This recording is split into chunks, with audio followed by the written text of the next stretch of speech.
Ohayou gozaimasu, j'espère que vous allez bien, c'est Mei et aujourd'hui on se retrouve pour une nouvelle vidéo qui est mes coups de cœur de l'année 2020 en manga. Là ça va concerner que les nouveautés qu'il y a eu en 2021, donc parce que sinon si je devais faire une vidéo avec toutes les années, on va pas s'en sortir, ça serait trop long, une vidéo trop longue. On se retrouve juste après l'intro.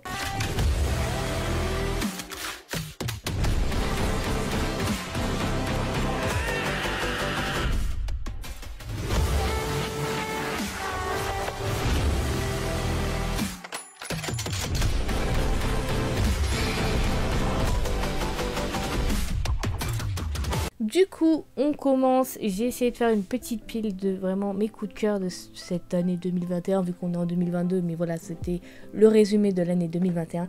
On part tout de suite sur le premier manga qui est Kaiju numéro 8, qui a été un réel coup de cœur. J'ai beaucoup aimé l'histoire qui est très prenante. Alors, ce que j'ai aimé dans ce manga-là, c'est les personnages avant tout. J'ai beaucoup apprécié le personnage principal où je me suis attachée tout de suite à lui.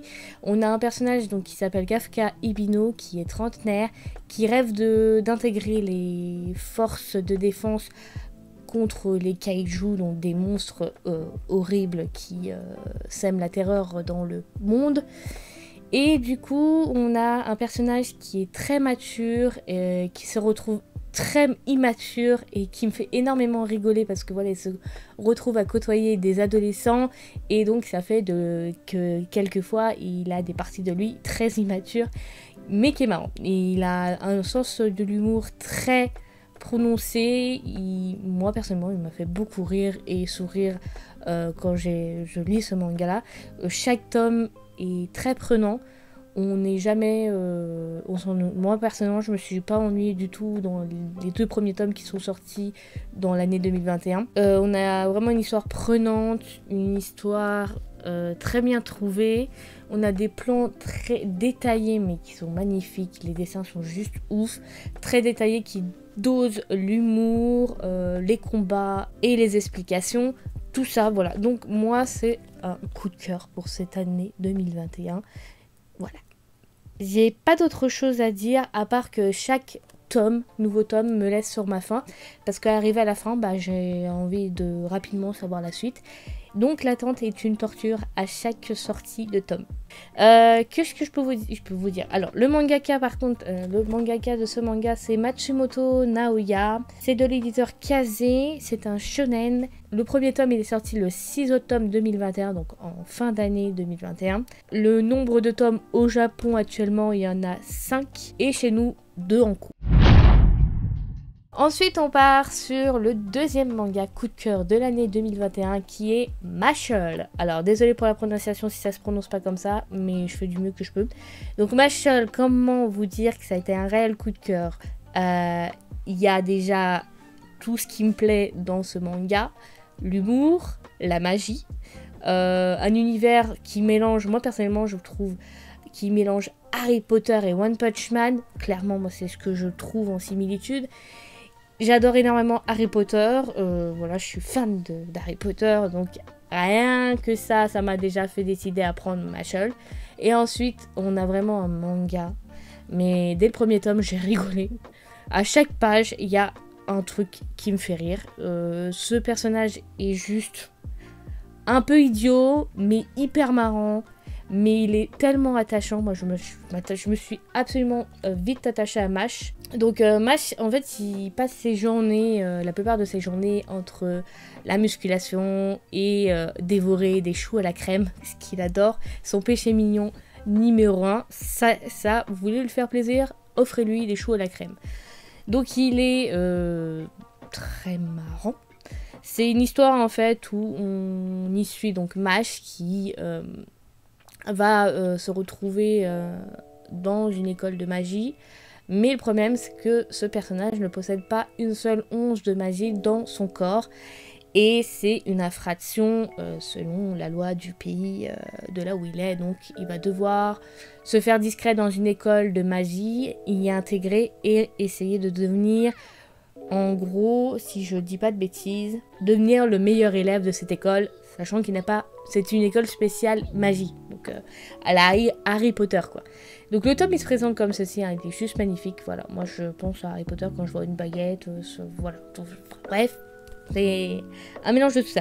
C'est du mangaka Hajime Komoto, c'est de l'éditeur Kaze, c'est un shonen et il y a en cours 9 tomes au Japon. Je regarde en même temps parce que j'ai écrit une petite fiche anti-sèche, sinon moi, pour vous expliquer les choses, je m'en sors pas. Le premier tome il est sorti le 7 avril 2021 et on a actuellement 6 tomes en cours en France et 9 au Japon. Voilà. C'est mon petit coup de cœur, vraiment, celui-là. Chaque sortie est une impatience, une torture, encore une fois, parce qu'il me fait énormément rire et j'ai l'impression que c'est un antidépresseur, ce manga, pour moi. Moi, ça me fait un effet antidépresseur. Je lis ce manga, je suis bien pendant des mois, un mois au moins, à sourire bêtement comme une idiote, parce que voilà, c'est un antidépresseur. C'est mon coup de cœur numéro 2.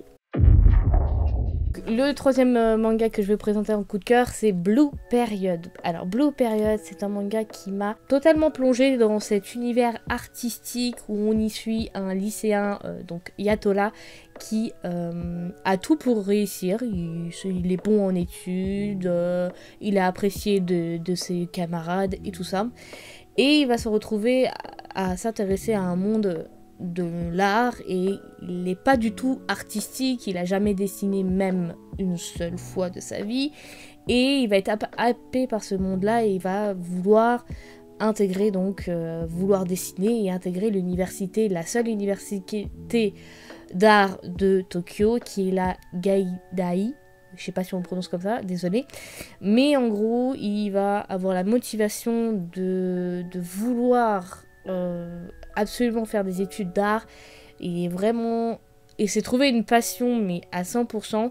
Ça va être difficile pour lui, mais il va rien lâcher. Et j'ai adoré ce manga, franchement. Même si on n'est pas dessin ou qu'on n'est pas du tout intéressé par ce monde artistique ou art, on nous apprend pas mal de choses, on nous apprend les techniques, on nous apprend des connaissances de l'art. En fait, dessiner, c'est pas si simple que ça, c'est tellement plus complexe que ça. Il y a tellement de techniques, de choses à faire avant de pouvoir bien dessiner et vraiment prétendre avoir un très beau dessin. C'est tellement complexe et on nous en prend ici, là on nous apprend, et Yatola va en apprendre aussi les frais dans ce manga-là. Ce manga-là, moi, ce que j'ai aimé, donc déjà, on a un personnage qui est simple, qui reste fidèle à lui-même, qui est simple, qui a une volonté de réussir et qui donne tout pour y arriver. Il n'est pas du tout démotivé, il est vraiment à fond dans cet univers. Donc ce manga, donc c'est un coup de cœur. Donc c'est du mangaka ou de la mangaka Tsubasa Yamaguchi. C'est de l'éditeur Pika Édition. C'est un seinen. Le nombre de tomes actuellement au Japon est de 11 tomes en cours. En France, on est au 6e tome. Le 7e est pour le mois de mars, avril, si je dis pas de bêtises. Et il y a une édition collector pour le tome 7, je crois. Je sais plus à force. Je vous marquerai en cas où pour rectifier l'information. Il y a un anime actuellement qui est sur Netflix. Il y a une seule saison actuellement et de 12 épisodes. Donc moi j'ai regardé les quelques premiers épisodes, c'est très fidèle au manga. Il y a certaines choses qui sont enlevées du manga. Mais j'ai beaucoup aimé et c'est toujours aussi beau à découvrir en anime. Mais je vous conseille vraiment de lire le manga parce qu'il y a un peu plus de choses, qu'on en apprend un peu plus de choses. Mais si vous préférez découvrir l'anime en premier, je vous conseille de le découvrir. Et ça vous donnera peut-être envie de lire. Voilà donc Blue Period qui est dans mon 3e manga coup de cœur. Ensuite, le dernier manga dans son format normal, ça va être le manga I Seen of Affection. Je sais pas pourquoi je le dis comme ça, mais enfin bref, je le dis comme je veux. Du coup, c'est un réel coup de cœur et il fallait absolument que je le mette dans mon coup de cœur 2021 parce qu'il est sorti en 2021. Et c'est le seul shoujo de l'année 2021 qui sera dans mes coups de cœur. Parce que c'est le seul qui me torture à chaque nouvelle sortie. et dont le premier tome, j'ai tout de suite été attachée aux personnages qui sont juste attachants les uns que les autres. On a une Yuki qui est juste choupie et adorable à souhait. Ce que j'ai apprécié dans ce manga là, c'est d'avoir ces deux personnages là qui vont se lier dans un lien très fort, mais très fort. On a l'impression, moi j'ai l'impression de le ressentir rien qu'en lisant le manga. J'ai ressenti cette espèce de lien qui les attache ensemble. Et lui va s'intéresser à elle pour ce qu'elle est. Il va vouloir apprendre la langue des signes pour communiquer avec elle. C'est juste trop mignon. Et je trouve ça trop mignon. Et puis en plus, ça parle d'un sujet d'handicap. J'adore quand on parle de sujets réels. Il y en a de plus en plus dans les années qui viennent. Et j'apprécie énormément. Parce que voilà, c'est quelque chose de super. En fait, c'est un manga qui est rempli de bonté, de poésie au fur et à mesure des pages. Qui se lit tellement rapidement, tranquillement, et qui est une bonne dose de tellement de choses en fait. J'ai été vraiment séduite par les personnages aussi, par les dessins qui sont juste magnifiques. Je vais essayer de vous montrer quelques pages sans vous spoiler, parce que c'est vrai que j'ai pas montré les premières pages des autres mangas. Les dessins se présentent comme ceci, vraiment c'est un réel coup de cœur, ils sont juste magnifiques.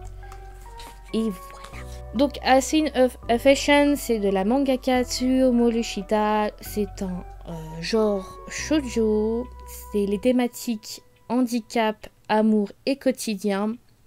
Les nombres de tomes au Japon actuellement sont de 5 en cours. Et nous, on a 4 tomes en France actuellement. Je sais plus à force. L'éditeur c'est Akata et je vais pas vous lire le résumé sinon la vidéo durera trop longtemps. Mais j'en ai déjà parlé dans mes achats manga. Voilà, c'est un coup de cœur. On va ensuite partir sur les gros formats. Donc on va tout de suite partir sur le webtoon qui est un coup de cœur 2021. C'est Solo Leveling. Et je crois que je suis pas la seule à avoir un coup de cœur pour ce webtoon. Il y en a eu d'autres qui sont sortis en 2021, mais ça a été dur de choisir. Le seul webtoon qui sera mon coup de cœur, et c'est Solo Leveling. C'est un webtoon que je me suis pas intéressée au premier abord quand il était sorti. Donc je ne l'ai pas acheté dans les premières semaines où il est sorti. Tout simplement parce que, bon, il m'attirait pas au début. Puis après, je me suis intéressée un peu plus à l'histoire, le résumé. J'ai dit, tiens, je vais me prendre le premier volume et on verra bien ce que ça va donner. Ce webtoon est un mélange, donc à l'intérieur, on a des combats, on a du survival game, de la magie. J'ai beaucoup aimé l'histoire. On a vraiment une histoire où il y a des portails qui apparaissent aux quatre coins du monde et l'humanité est massacrée par des monstres qui en sortent, donc... à cause de ça, il y a des humains qui doivent donc faire partie d'une guilde et doivent participer à des survival games pour essayer d'empêcher les monstres de venir tuer des gens dans le monde réel. Alors ce webtoon, c'est des auteurs Dubu et Chung Gong. C'est un webtoon coréen. Les pages sont en couleur. Si j'arrive à vous montrer les premières pages. Yes. Voilà, ça a été un coup de cœur. Je vais vous présenter le prochain manga qui est un coup de cœur, donc Le chat qui rendait l'homme heureux et inversement. C'est de l'éditeur Soleil Manga, de la mangaka Umi Sakurai, et rien que cette couverture exprime pourquoi je l'aime beaucoup. C'est une histoire très poignante avec un veuve qui se retrouve seul et qui se retrouve un jour à aller dans une animalerie à vouloir adopter un chat. Et il va adopter un chat que personne ne veut parce qu'il est moche, gros et âgé. Personnellement, moi, je le trouve très mignon et d'une extrême mignonnerie et juste adorable. Mais il va l'adopter et il va donc de nouveau retrouver un petit peu un semblant de vie, d'animation dans sa maison où qu'il partageait avec sa femme. Et il a une passion pour le piano, donc il donne des cours de piano à des jeunes dans une école. Mais quand il rentre chez lui, c'est silencieux, calme. Et quand il va adopter ce chat, il va apprendre à s'en occuper et tout ce qui est complète quand on prend un animal de compagnie. Parce qu'il n'a jamais eu d'animaux de compagnie, sa mère lui a toujours interdit. Donc, arrivé à son âge, il va apprendre à s'en occuper, il va s'attacher à ce chat juste adorable et on va y suivre leur quotidien dans ce manga-là. Chaque quotidien très marrant et très mignon, autant se le dire.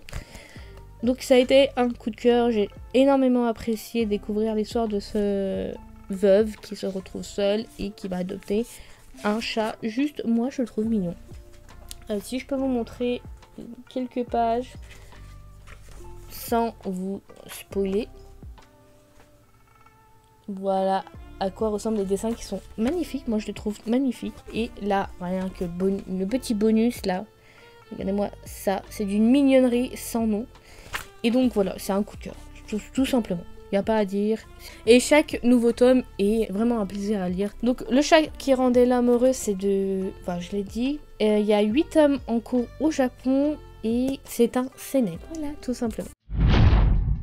Et le dernier manga que je vais vous parler, c'est L'île entre deux mondes. C'est un coup de cœur. Dès les premières pages, on est envahi dans un monde, dans un univers poétique, surnaturel par la beauté des dessins vraiment artistiques de Ichi Atsuka. Ce manga, il est dans la catégorie graphique de Pika. C'est une œuvre d'art qu'on a dans les mains, clairement.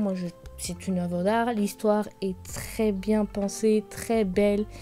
Et on y suit donc un jeune professeur qui va retourner sur son île natale, qui voit des phénomènes surnaturels. Donc, il voit des formes, genre tout ce qui est nature, il les voit dans une forme surnaturelle. C'est une série en 2 tomes, donc, qui sont très grands. Il vaut 14 €, mais il les vaut clairement. Je vais vous montrer les premières pages. Voilà, quand je parle de bouquins artistiques, c'est vraiment que je vous parle que c'est de l'art. Je rigole absolument pas quand je vous dis ça. L'impression vraiment tellement c'est beau, on dirait que tout est peint à la main.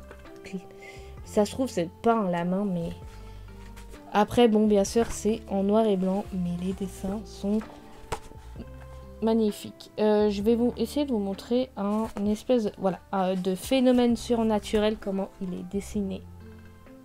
Voilà, c'est de l'art totalement. Et c'est le dernier manga que je peux vous présenter en coup de cœur 2021. J'espère que cette vidéo vous aura plu. J'ai essayé de faire en sorte de vous expliquer pourquoi c'est mes coups de cœur, mais c'est énormément de mal à m'exprimer de pourquoi j'aime ça et ça. Enfin bref, voilà. Je vous souhaite encore une bonne année 2022 et je vous retrouve pour une nouvelle vidéo prochainement. Prenez soin de vous et à bientôt.